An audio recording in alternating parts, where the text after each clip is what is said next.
General Lieutenant Kirilo Budanov is the Chief of Defense Intelligence of the Ukraine Armed Forces, the spy chief, the head of the intelligence.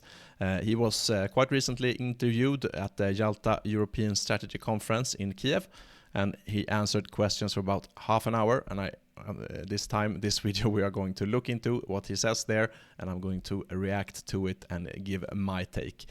That's what we're doing today. My name is Max Villman. I'm a former fighter pilot in the Swedish Air Force, and let's go. And before we begin, obviously, both sides of the conflict, all sides of any conflict for that matter, you need to take whatever they say with a grain of salt. You need to listen to what they say, why they say it, and perhaps even more importantly, you need to listen to what they are not saying. So even if you have a favorite side in a conflict, don't fall for the propaganda of your own side either. Anyway, I think most of us are more inclined to believe the Ukrainian side, but of course the propaganda, the PR war is just as important for them as it is for Russia. So just keep that in mind. And the first question I'm going to show you is what General Lieutenant Budanov thinks about the current state of the Russian regime. Is it fragile or strong, or what is going on at this time? Well, thank you so much. Good evening, everyone. It's really a challenge to provide you with a concise answer, just in one-word answer to your question, if you understand me correctly. It begs for a comprehensive assessment: political, economic stability, financial might, diplomatical stance.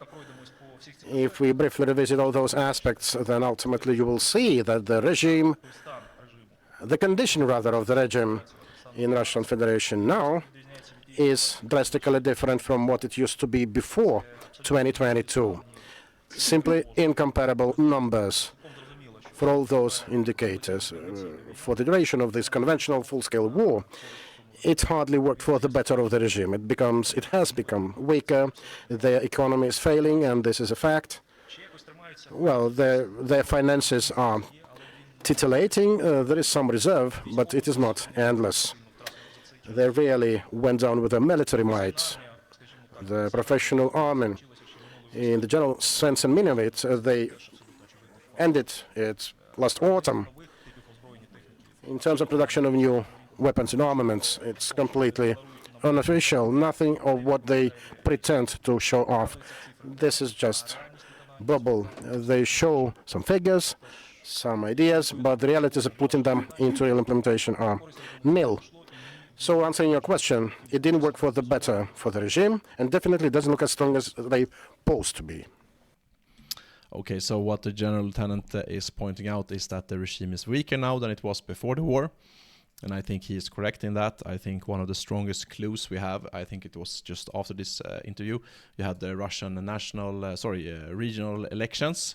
And many advisors thought that because of the manpower shortage in the Russian armed forces, that they would carry out the second round of mobilization just after this election, even though the election is not an open election or a free election in that sense. It's still important for Russia to keep up the facade.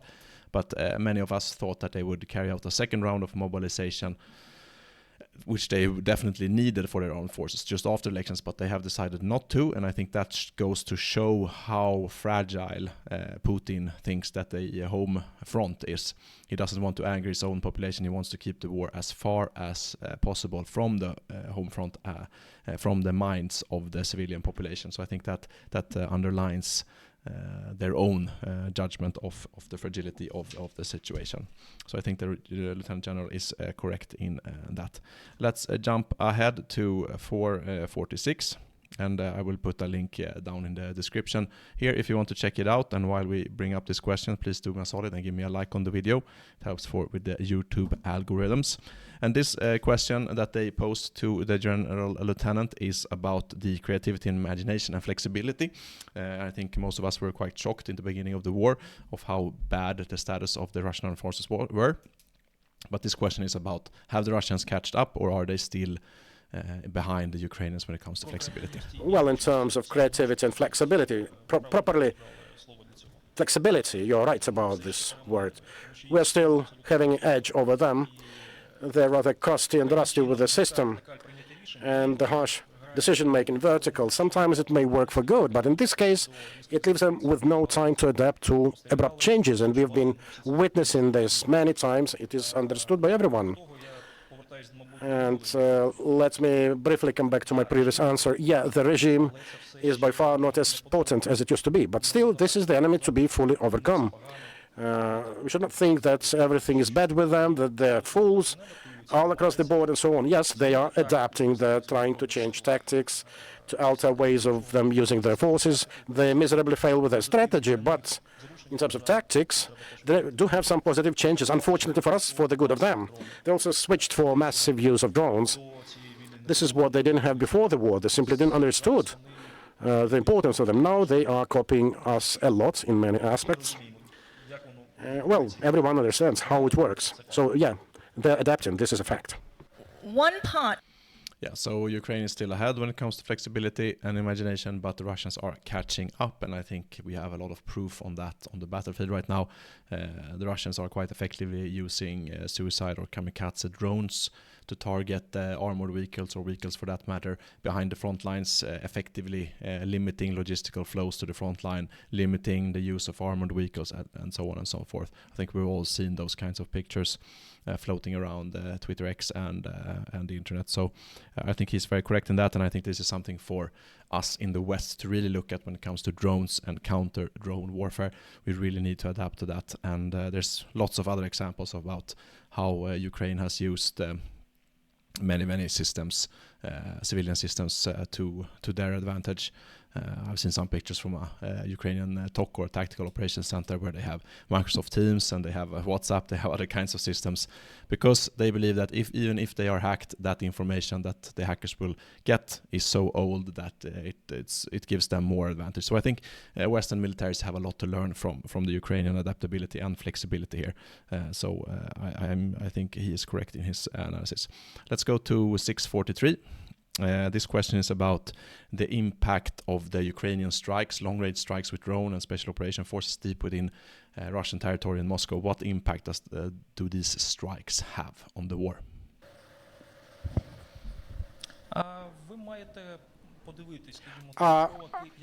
I suggest you just have a glimpse of the facilities affected. Primarily, this is about defense production facilities. You can easily get that information even in open sources.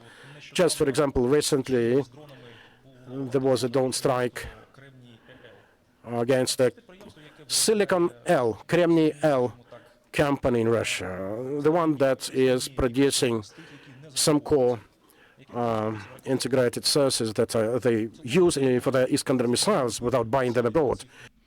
Yeah, and as we've seen from cruise missiles being scavenged that have impacted in Ukraine, you have found lots of Western technology, Western hardware that they have managed to buy from outside to put in these cruise missiles. And now the West is trying to put these loopholes away, and of course building those kinds of chips and electronics in Russia is of strategic importance. So we don't know where did the drone come from, but it's understandable why did they hit it. Same can be said of the strikes in Moscow Oblast, in Tula Oblast. These were all defense enterprises. Importantly, and this is the difference that makes us different from the Russians, not a single civilian was affected, whatever they say. But even it's hard for them to say that there were casualties among the civilians. Yes, production facility become churned, there are fires, and equipment is destroyed, some saboteurs appear, but civilian people are not affected. Just ask you a follow-up to that, because this is an I think this is one time where we should really listen to what he does not say, and that is the home front, the minds of the civilian population. I think the impact, the actual military kinetic impact on production facilities, etc., is of minor art here. I think the main reason that they are carrying out these attacks is to show the Russian civilian population that they will not escape the war. The war will come to them, and I think this is what they are trying to weaken the regime with. Because if they can weaken the regime, they can put off mobilizations, as we talked about earlier, and that will further weaken the regime, and so on and so forth. So making it impossible for Russian civilian civilian population to hide from this war is, I think, the main objective actually when doing these deep strikes. And just after this interview, we saw massive Ukrainian IT attacks on the Russian civilian flying ticket booking system, making it impossible to buy or fly, stranding the civilian population in airports and so on and so forth. No flights, no civilian flights. And I think this goes to show even further that they want to make this war in the top of the minds of the Russian population. And that's exactly what the lady will ask him about now. So he answers a little bit about it, but I think that it is clear, even if he doesn't want to talk about it, General Lieutenant Budanov, that impacting the civilian population in their minds specifically, not killing them, but their minds is of key strategic importance. Let's go to 1142, and this question is about Elon Musk and Starlink. What happened there? How did it impact the Ukrainian armed forces?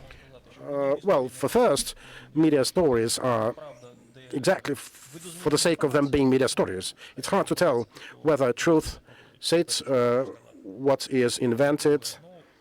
This is my first comment. Secondly, I'm personally not sure that Elon Musk himself pressed some buttons to stop some of the drones from moving. This is again my personal opinion.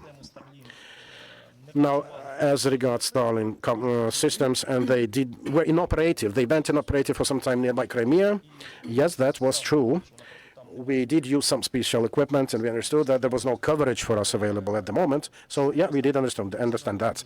But again, Starlink systems did play an exceptional role, and they continue playing it because many systems use antenna and just Starlink components for communication purposes, for data links with drones, particularly when remote communication is required with command points. And they've been rather good on the front line. We can discuss how good, how bad they are, but for a fact, the whole front line has been relying on them. This is true. Yeah, Starlink systems and GPS and access to internet has been of critical importance for the Ukrainian armed forces, and yeah, it will continue to be that. And there's been a lot of controversy when it comes to this system and Elon Musk's tweets about these things. But I think this goes to show that space is an arena that we cannot ignore when it comes to the Western world right now. So let's jump to 1409, the risk of escalation. European nations, the US, they have been very, very reluctant to send far-reaching weapons to Ukrainian armed forces. Some exceptions like cruise missiles in the form of Storm Shadow, but otherwise like ATACMS have not been sent. So should we be worried about escalation when it comes to the war? Yet again, you are talking about this great, scary Putin, am I right? Let me once again remind you this conversation that we had a few days ago with you. Back then I told you. It isn't for the record, it's true. It's just for understanding the situation in the proper light. I said that back then, and I keep saying that basically you formulate your questions based on the Western logic, which is something that stems from Russia House. But the situation is reverse. Russia is not single-handedly controlling the situation because all types of weaponry has already been employed, starting with submarines all the way to strategic aviation. This is the first war, most definitely, when all types of armory has been employed. Therefore, my answer is plain and simple. You needn't formulate the questions like that and change the logic of your questions, will you? Because not everything belongs to the Russians or is in their check. Absolutely not everything. And not in check of other players on the world arena. Something also slightly depends on us in this respect. Yeah, it's an old saying that the enemy has a say when it comes to your own planning, and I think General Lieutenant Budanov was talking about that. This is not only about Russia anymore. They have employed all their weapons with one exception, which we should note, and that is nuclear weapons, of course. He doesn't mention that, but I think that is the escalation that we are most afraid of in the West. But you must also weigh the risk of escalating this conflict towards the risk of Ukraine not winning the conflict. Because if Russia wins, I think we have an even greater risk of more wars to come. So there's also a risk of not making sure that the Ukrainians are supplied with weapons. So those risks needs to be weighed against each other. And I think for me, personally, my personal opinion is that it is absolutely imperative that Ukraine does not get defeated in this war. because that will give Putin fire to do even more stuff in the future, which we definitely want to avoid. So I think we need to make sure that Ukraine gets what they need to continue to fight and win this war. Let's go to the last question before the end, and this is about the progress and momentum, what will happen now with the bad weather, and so on and so forth. You see, the hostilities will still continue in any way, one way or another, but the question whether hostilities can still continue when we have a rainy season and there's a lot of mud, like you said. But I would like to make this departure. This is not Africa, and we don't have this rainy season. It's slightly a different kind of thing that we have. Of course, we have this negative impact of the weather, of the cold, mud, damp. Of course, it's much harder to wage any battles, but let's look back to last winter. Did this put on stall any of the battles? Did it put us on stall or the Russians on stall? No, it did not. Do you think that this way is going to be somehow different? No way. Hostilities will continue. The offensive will continue in all of the areas, and I want to underline that this is happening in several areas. It will continue. On the one hand, of course, it's difficult to use different kinds of machinery, wheeled machinery in particular. We also are faced with these difficulties during the summertime. If we talk about tracks, like tanks and armored vehicles, but once again, there are a lot of different anti-tank installations and facilities that can also, that the whole front line is situated with. Kamikaze drones have also reduced significantly the possibility for using any armored vehicles. So for the most part, our offensive is not moving or pushing forward very fast. But the same kind of picture you may have observed last autumn, when there was an offensive taking place near Bakhmut. Then Russians were launching their attacks. They launched their offensive. And once again, people were fighting on their legs rather than on equipment or machinery. And I don't think that this time there's going to be any significant difference in this respect. Yeah, so he underplays or downplays the role of the weather in this situation. I think he's also correct in that. The fighting right now is not the fighting of tracked or wheeled vehicles. So even though the mud season will, of course, provide logistical hindrances and problems, I don't think it is going to be the end of the offensive, because the offensive is carried out mainly by infantry attacks supported by artillery. And even before, as he said, as he mentions here, the General Lieutenant, that kamikaze drones, artillery drones in general to spot artillery fires have provided a difficulty to move even now. So the mud season will have an impact, of course, but it will not be a dramatic impact. I think the Ukrainians will continue to push, and the fighting will continue across the winter, even though with perhaps a little less opportunity for the Ukrainian armed forces and the Russians, for that matter, to exploit any big breakthroughs and send armored vehicles through that sort of breakthrough. That could be something, but other than that, the infantry can still move and operate. And I have come across a good video that shows how the fighting is done right now when it comes to infantry tactics and so on. And if you want me to go through that and react to that, please write down here in the comment below. But I think we will end it there. I will put a description, a link to this full video if you want to check it out yourself in the description. And please follow me on social media and give me a like on the video if you haven't already. On your way out, subscribe to the channel, ring the notification bell to get notified when I release my other videos. You don't want to miss that. And if you want to support me and this work of the channel, you can buy me a coffee on the link below, or you can tip me using YouTube's super thanks, the 3 dots below the video. But that is all I have for this time, and until next time, as always, fly safe.